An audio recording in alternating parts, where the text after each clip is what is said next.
Maomao had once said that Jinshi goes by the book. So according to him, after he had confessed and proposed to her, the next big thing was to introduce her to the elders, which in his case were the Emperor and the Empress. And his plan included something very unexpected for all of them.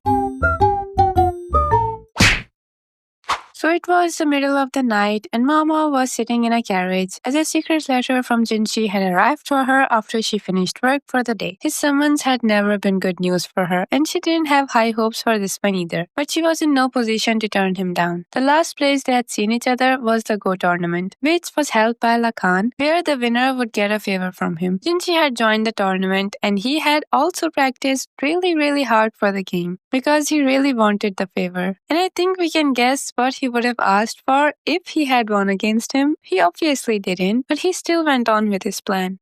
So now Maomao was wondering where she was going. The more lavish the buildings around her got, the more Maomao began to sweat. When the carriage finally reached its destination, Surin was waiting for her outside. She greeted her and asked her to come inside and undress so she can inspect her. Master Jinshi summoned me, Maomao said after a while. Yes, and if it were only the young master, we wouldn't have to go through this silliness. Surin replied. In other words, there was someone else here as well. Surin took Maomao's robe from her, and from the folds, she extracted a writing kit, a pad of paper, some medicine, and bandages, one after another, until she looked downright irritated. Do you always carry all this with you? She asked. I left my sewing kit at home, Maomao replied. Meanwhile, she took off even her undergarments, leaving her scrawny body exposed to the cold air. She got goosebumps. What are you, a squirrel? Open your mouth. I better check your cheeks. As if it wasn't bad enough to have strip, now Surin was peering around inside her mouth. That was obviously a joke, but Surin had definitely taken the opportunity. Your teeth are very straight, Maomao. The old lady in waiting observed approvingly. Why was I called here? Maomao asked. Oh, you can't tell me you have no idea? I wonder if you're prepared. She sounded teasing, but that actually set Maomao's mind at ease. It's no fun teasing you, Maomao. Don't you wonder if you were called here for a date? She said, and it had crossed her mind. But for all his faults, Jinshi typically went by the book. She wanted to think he wouldn't do anything quite so abrupt. She pressed her arm through the sleeve, then wiped away the freckles, dusting her cheek with white powder. Then she went in and Surin announced her presence. Maomao was speechless when she saw who was there. Jinshi and the Emperor, she had expected, but not the Empress Gyokyo.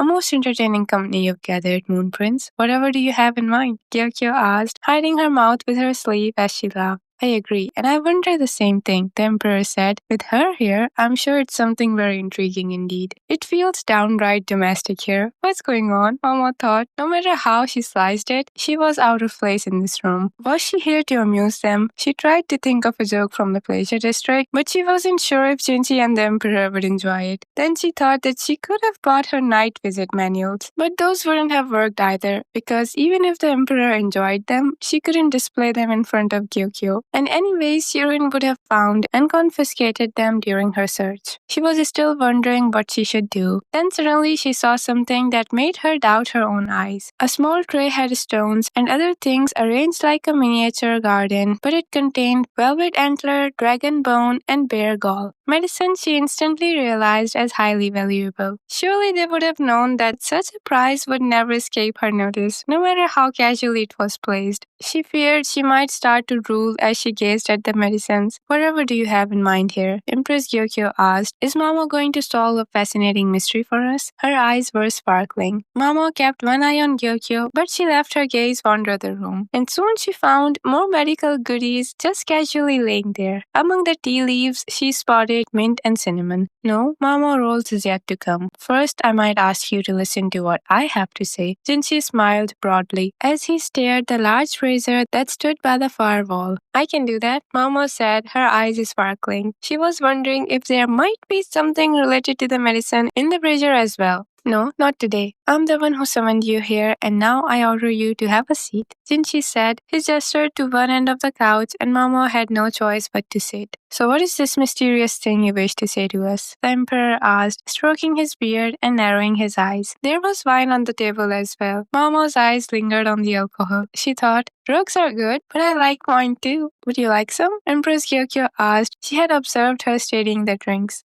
Yes, Mama thought immediately. Strictly speaking, her social position should have prevented her from drinking anything in this company. But if a superior invited her, she would have no choice. Are you sure there is no cup for Mama, Moon Prince? Gyokyo asked. Mama looked at her with shining eyes. No, Mama can't drink yet. She'll have work to do later, he replied, and Mama's spirit got crushed. What work? I feel sorry for her. The only one left out of the drinking, the Emperor said. That's right, you tell him and order him to give me that medicine. Mama thought and clenched her fist, but still Jinshi showed no sign of getting an extra cup. Instead, he said, I have need of her if I am to make my request to you about the future of the throne. He was slowly getting to the point. I very much need your majesty to survive for at least another 20 years, Jinshi said. The number was so precise, so Gyokyo asked if he had any specific idea in mind. The emperor also asked what would happen in 20 years. Mama noticed that a slightest edge has entered His Majesty's voice, and she got tensed in spite of herself.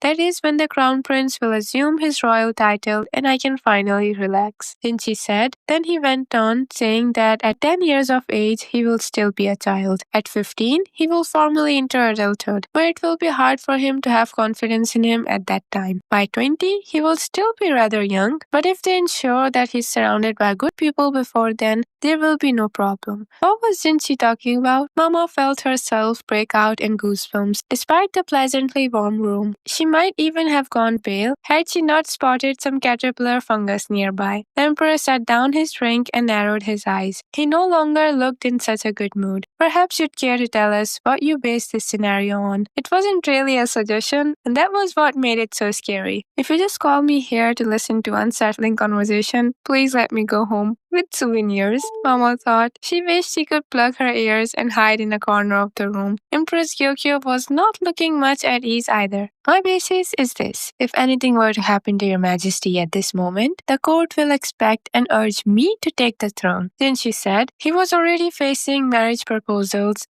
/ marriage bribes along with assassination attempts. Because there were those who wished to make Jinshi an ally and those who saw him as an obstacle. Your majesty, you well know that I have absolutely no interest in being emperor, he said. Otherwise, why would he spend 6 years pretending to be a eunuch in the rear palace? Mama couldn't stop herself. She covered her ears, but Jinshi, smiling, took her wrist and peered her hands away, placing them on her knees instead. He obviously wanted her to hear whatever he was going to say. I take no pleasure in such complicated matters, he continued, asking if the emperor could finally grant him his name. Granting a name basically meant to become a servant of the emperor. In other words, to leave the royal family. Maomao thought that he'll never get his wish. Then there was a clatter so loud it shook the large table. The emperor had pounded the table with his fist. His expression was one of anger. This was the first time she had seen him like this, and she felt her heart race. Similarly, Gyokyo's face had gone white. Perhaps it was the first time she had seen him like that too. Only Jinshi appeared unmoved. He reminded the emperor about the promise, who said, think carefully, is it the time or a place to say such things? To which Jinshi has replied that the matter needed to be settled swiftly, or else she'd lose the chance to escape. Momo was like, don't put oil on the fire. She was starting to sweat again. She looked from Jinshi to emperor and back again, her eyes only occasionally wandering to the bezoar in the corner of the room. I wish I could look at that bezoar all day, she thought, and sadly her modest dream was crushed. Will you not make me an ordinary person? Jinshi asked, and then a twag filled the room. Jinshi sat down, face toward the ground. The emperor's fist was trembling, as he had just punched our beautiful boy. In spite of herself, Mama went over to Jinshi and forced his mouth open for inspection. After she was satisfied, she wanted to check His Majesty's hands as well, but she dared not to get near him. Is this why you insisted the apothecary not drink? The emperor asked, somehow managing not to shout. Gyokyo gripped his wrist. Noticing that, Jinshi said, you needn't worry, Empress. The hell she needn't, Mama thought as she wiped the blood from Jinshi's lip with a handkerchief. Had they called her here just so she could watch two brothers fight? If so, she wished they would have left her and Empress Gyokyo out of it. I knew what I was walking into here, and I'm prepared for much more than a bloody lip. Jinshi stood, removing another layer of clothing. Rest assured, Empress Gyokyo, your enemy I shall never be. He smiled and loosened his belt, revealing his abdomen. No sooner had the belt come loose, he was picking up a poker from the fire, and then he did something none of them had expected. There was a collective gasp and a stench of burning flesh. He had burned himself with a poker. The Empress nearly fainted, and Maomao went toward her. The Emperor too looked stunned. He didn't even try to cover his open mouth. Jinshi fought the pain, forcing himself to smile. Maomao rested Gyokyo on a couch, then stared at Jinshi's abdomen. He had not just burned himself, he had done it with the crest Empress Gyokyo had been given. Now, Empress Gyokyo, I can never defy you.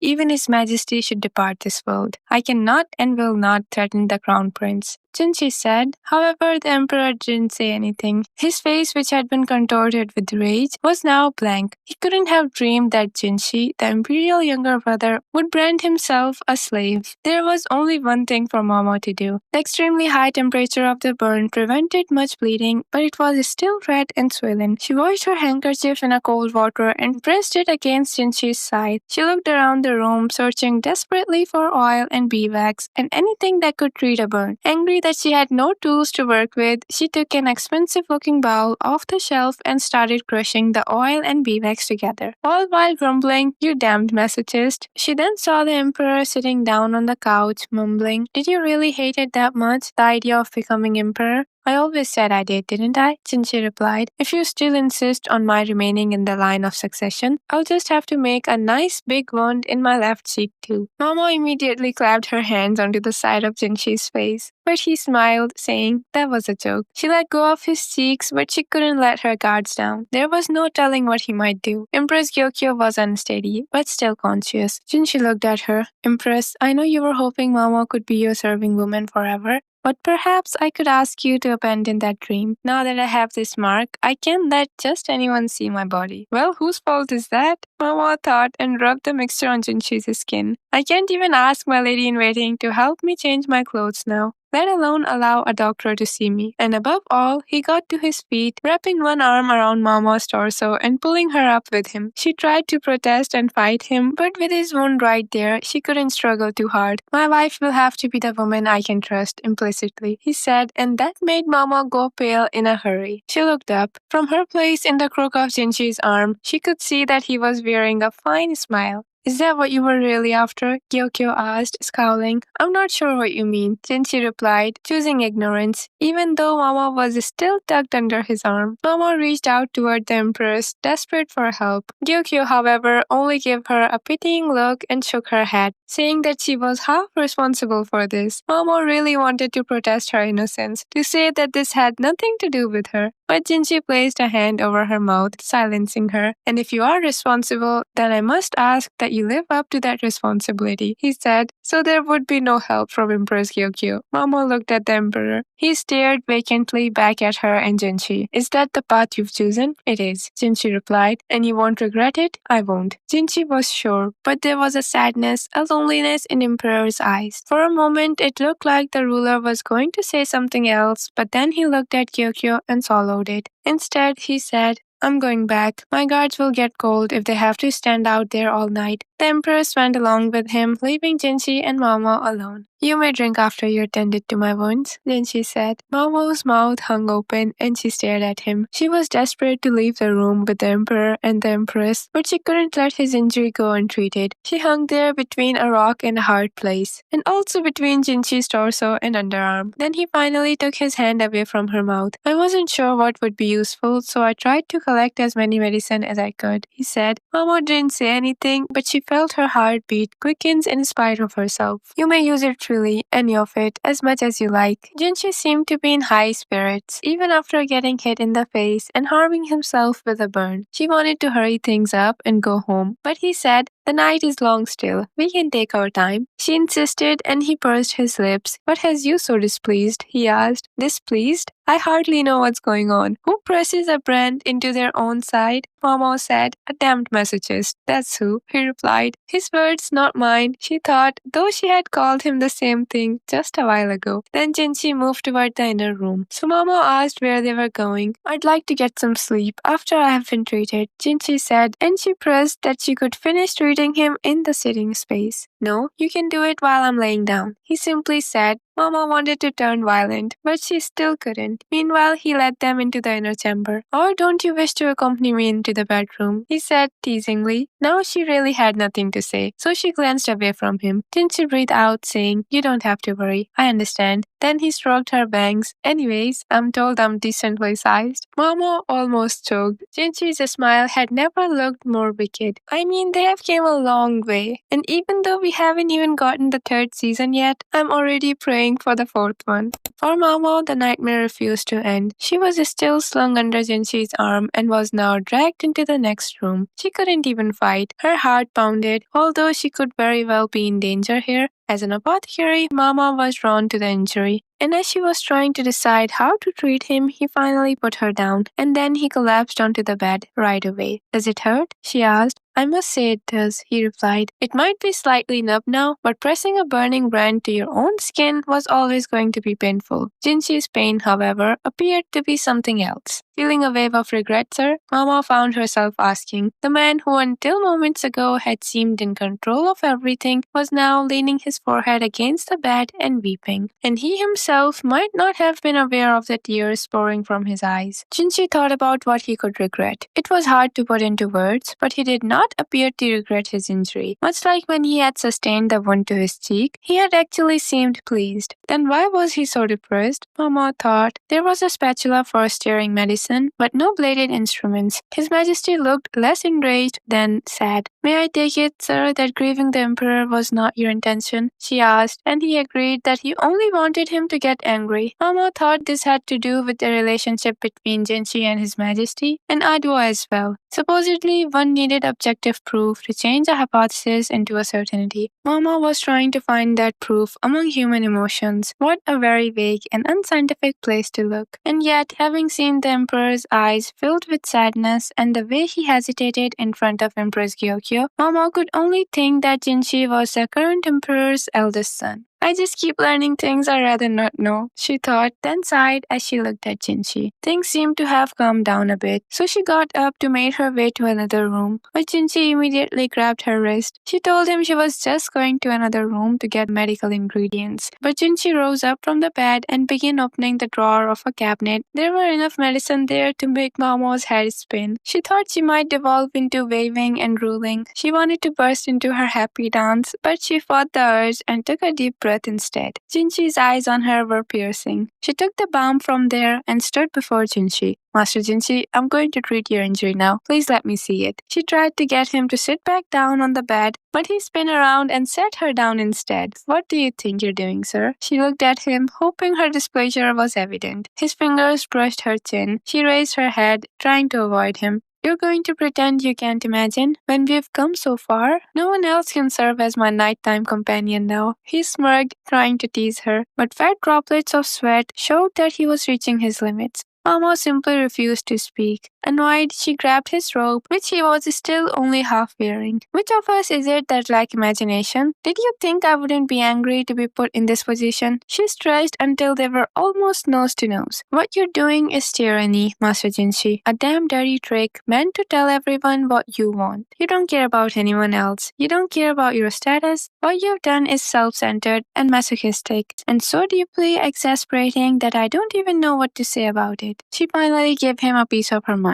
Jinshi didn't answer. She continued, "Empress Gyokyo's son, the crown prince, and consort Li Hua's son are both hardly a year old. Children were weak until they were at least 7. You never knew if they might die. What exactly is your plan if something happens to the Emperor?" she asked. "I'm working very hard to make sure nothing does." His voice was low and rumbling, and his eyes were dark. He was obviously clear on what he intended here. Mama was about to say something else, but the words caught in her throat. Because even though what Jinshi had done was insane, but then, was it any less mad what Jinshi had been forced to live with? He obviously had power. He could have done even more crazier things. But he still had the generosity of heart to listen to Mama's words. This realization made it hard for her to shout at him now. Young women are sometimes described as sheltered, but Jinshi had been similarly isolated, packed into a little box until he had been crushed. Many might have simply died, smashed by the pressure. I sure as hell wouldn't have put up with it, she thought. Neither it seemed would Jinshi.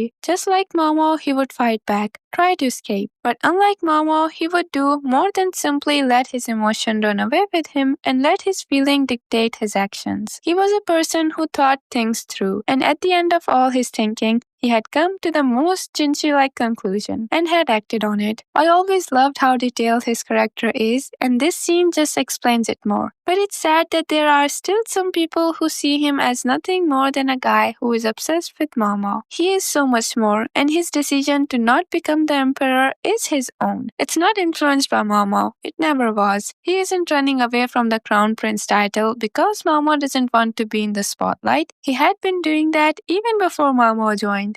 For now, Maomao was feeling a lot of emotions. She didn't know what to do. She wished she could have been someone more ignorant of the situation. How much easier her life would have been if she could have just stood stupidly to one side and watched. When this realization hits her, she thought, "This son of a," and raised her hand, stopping it just in front of Jinshi's forehead. And then she gave him a good flick. She could have slapped him, but it would have left a mark, and she didn't want that. She knew very well that this was the highest of disrespect, and that it could have cost her her head if she wasn't careful. But she figured Jinshi would permit her this much. He had a hand to his forehead and was now looking at her in amusement. "Shut up and let me treat you, sir," she said, and Jinshi stuck out his lower lip. "I've got a lot on my mind, you know." "Well, that's not my problem. I'm an apothecary, let me do my work." At this point, she wouldn't budge. It has been Jinshi's show earlier, but she was not going to let him push her around now. Mama picked up the spatula she found. She was running out of time, so she couldn't even give him sedatives anymore. Then he made a very un-Nif-like sound as Mama somehow managed to flip him onto his side on the bed. She heated the spatula in the brazier in the corner of the room and asked him not to move. "What the hell are you doing? You're not planning to grill me, are you?" Jinshi asked. She told him that she needed the heat to disinfect things, as they were going to cut out the burnt skin. Hearing that, Jinshi's face twisted, and then he went pale. But it was too late. He had done it to himself. Now he would have to live with the consequences. She said shaving the stuff away was the only effective first aid she knew. They could do more long-term treatment later, but she wasn't sure whether she would be able to treat him once they left this room, so she wanted to make sure that she at least prevented the poison from spreading. The night was already late. Mama had work the next day, as did Jinshi. She had a suspicion that he wouldn't take a day off, even if she ordered him to, so she started scheduling the best time for her first official patient. But in her mind, the biggest question was whether Jinshi could really live his life without anyone discovering his scar. "Can you even change your own clothes?" she asked. "I'm not a baby," he replied. "I'm sorry, but which one of us gets help dressing themselves every day?" She was so annoyed with him the whole book because he had hurt himself just like that, and she has to learn all the things to make the burn better and meet him in secret places to treat his injury. But anyways, Mama dipped the bandage into the alcohol from the drawer and pressed it against the wound. The flesh had some unmistakable smell. "Maybe I can get some grilled meat for dinner tonight," she thought out loud. "Hey, did you say something?" Jinshi asked. She denied. He winced as she disinfected the area around the wound. "Keep a stiff upper lip, sir. You can bite on, I don't know, a blanket or something?" She turned up the blanket on the bed and pushed it toward him. He reflexively backed away, his lovely face twitching in disgust. "You'll bite your tongue," Mama said. "I won't," he replied. Then suddenly he was upon her, and he had bit into her shoulder. "Stop that, sir. My hand will slip," she complained. He made a noise that might have been a response, but she no longer felt his teeth through the fabric. But he didn't lie back down. She felt only a gentle tugging at her shirt. "Just don't get any drool on me," she said, and his reply was either a yes or a no. She wasn't sure. But she took this as justification to not hold back. She pressed the spatula to the burned skin. A muffled scream came from right by her ear, but she continued her work smartly and professionally, thinking she had to make sure no one else hears him yell like that. The hand that sneaked around behind her gripped harder and harder. She kept working even though he seemed bent on making it as difficult as possible.